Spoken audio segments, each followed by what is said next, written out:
Welcome to our annual policy conference, the Texas Cannabis Policy Conference this year. Of course, we are hosting it at the beautiful Texas A&M campus. We're so grateful to be here and excited about the movement for reform in Texas and across the country.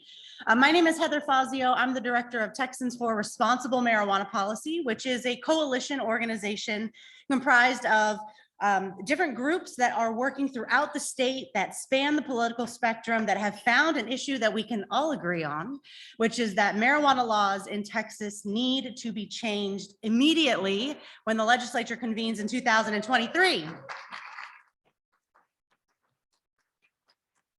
We hosted this event in person last in 2019, and a lot has changed since then in the world. We've all grown. We are all facing different experiences. We have all seen the world, I think, a little bit differently. And it's always important to look for opportunities. And there are opportunities in this movement. There are opportunities in this industry.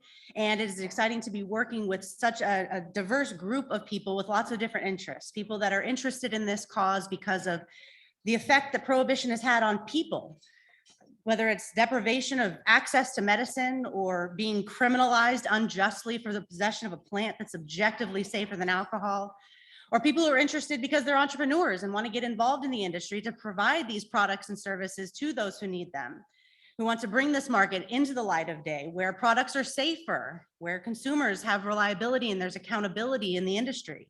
These are all the things that we bring in the name of public health and public safety, and they use that as a reason to back up prohibition. But you look at the facts, and prohibition has failed by every measure for decades. And thankfully, because of the professional advocacy that's been done, because of the movement across the state and across the country, lawmakers and policymakers are now at the table having real conversations about how we can move forward. It's very difficult to defend the status quo when you sit down and have a professional conversation about how these laws are impacting our state, they're impacting our communities, our families, and our own lives. Making it personal, of course, is one of the most effective strategies in advocacy, speaking heart to heart about these issues and about how we can see a better vision for the future. And thankfully, we're all of the same mind here today, and we're going to talk about that all weekend long, talk about the ideas ranging from criminal justice reform to medical cannabis. Of course, legalizing cannabis once and for all is something that I think most of us want to see. And we're going to talk about the nuances throughout the weekend so that we have the tools we need to move forward and be effective advocates when we're talking with lawmakers, when we're talking with our neighbors and our families. All of these tools, I hope, set you up for success as we move forward. So I mentioned our coalition, and I'm just so grateful for all of our partners we've got listed here. And of course, we've been working with them since 2014 when we've created the coalition. I started doing this, working on marijuana policy as an advisor for Texas NORML in 2012. And then we founded this coalition through the Marijuana Policy Project in 2014. And it has evolved greatly since then. And we've seen nothing but continued momentum moving forward, which is so exciting to see more and more people feeling confident to talk about this issue, having the courage to come to the Capitol and sit down and have a conversation about something that maybe a few years ago felt too taboo to even talk to your aunt about, and certainly to talk to a senator about.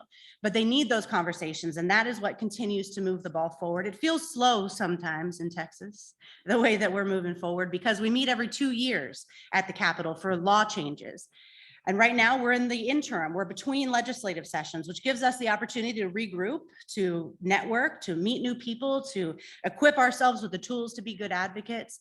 And we want to hit the ground running when the legislature convenes in 2023. They meet in January through May. It's 140 days. And so between now and then, we need to do everything we can so we can hit the ground running. Make sure our lawmakers already know who we are and where we stand on this issue. Find out where they stand on the issue and what questions they have. You can learn a lot by asking the questions because they're at the table now. They're ready to talk about it. They need to understand it a little bit better. It's not so much of a question of if, but how do we do this right? How do we avoid some of the pitfalls that other states have succumbed to and that they've learned along the way, right? There's been evolving policies even in the motherland, Colorado.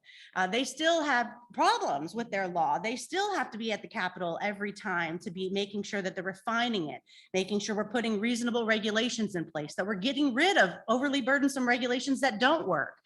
And we need to talk about doing it right in Texas. How can we make sure we have reasonable regulations? We have reasonable tax rates that don't incentivize a criminal market. Instead, allowing, again, for the market to come into the light of day where there's transparency, there's accountability, and there's opportunity for those who want to use the plant and for those who want to be entrepreneurs in that industry. We couldn't make this event happen without our sponsors, and I am so grateful for everyone who has contributed to making this a great event. Our speakers have entirely come on their own dime, so we can thank them for their contributions to coming to this event. Our sponsors have made it possible for us to have everything we need to host the event for you today. And I'm especially grateful for our premier sponsors, Texas A&M's Soil and Crop Sciences Department, which is actively doing cannabis research right here on campus. These are their plants that they're researching here in Texas. Very exciting stuff. And they're doing it with the partnership of our other premier sponsor, Rare Earth Genomics. And they're working in the lab to create the genetics that are going to provide the farmers the confidence they need to create the crops that help to fuel the industry. And Texas A&M is also doing field research. They're looking at the fiber varieties of hemp. So we all talk a lot about cannabinoids and how these medicines can help people and work with consumable hemp products. There's a lot of opportunity in hemp and in cannabis outside of that. When we talk about building materials, we talk about plastics, biofuels, all of these things, and everything is really just getting started. There's a ton of opportunity, whether it's in the cannabinoid market or in the industrial market. And so we're going to learn more about that throughout the weekend. And I also just want to give a very special thank you to our organizers. Is Lisa here and Amanda? Do we have our organizers here? There we go. There's Lisa. Thank you, Lisa. You know, my role has transitioned in this organization, and I'm still serving on the board and have been a big part of making this event happen. But as my role continues to evolve, we need to have people stepping up to do more, and our movement is evolving, and we're seeing that in leadership from those who are stepping up to make it happen. So I am very grateful for all the volunteers who have made this happen, all of our sponsors, all of our speakers. It is going to be a great weekend. So I want to mention a couple of housekeeping things, run through the agenda. We all have our programs that came in our bags, which have a ton of awesome swag from our sponsors. And so I want to run through this real quick, but I don't want to cut into Max Montrose's time. So we are going to run through this briefly, and then I'm going to kick it over to him to offer us a Cannabis 101, although it probably will be a little bit more in depth than 101, knowing Max and his depth of knowledge of the plant. I'm really excited for his presentation to kick us off for this weekend. So I talked a little bit about our organization and who we are. We've got our schedule broken down here. Of course, our coalition partners, all of our awesome sponsors, gold sponsors, supporting sponsors, premier, platinum, these folks who have contributed significantly. But I want to bring your attention to our silent auction that we have in the back. We are going to be using this to, of course, raise money for the work that we're doing this year as we make our way toward the 2023 legislative session. And we've done it in a unique way this year. Not only do we have some items back here for you to bid on, but we're doing it online. And so there's a QR code where you can bid online. There it is in your program also, but every display has a QR code. So please take a look at what our sponsors and other supporters have generously donated. You might find some great things. We've already raised a bit of money on it, which is great. People are already active. And so I encourage you to check that out. So I mentioned Max Montrose is going to be our first speaker, but after that, we're going to have 3 simultaneous tracks happening, a lot of content. We are actually live streaming. So those who are tuning in live, hello. And we will have these videos available afterwards because obviously you can't be in 3 places at once. So we're going to have videos available afterwards for you to catch up on the content that you weren't able to attend in person. This, of course, is the ballroom, and then we have 2 breakout rooms that are on the other side of that wall. We have breakout D and breakout E. And that's where you're going to find all the details in your program, and that's where you're going to find those speakers.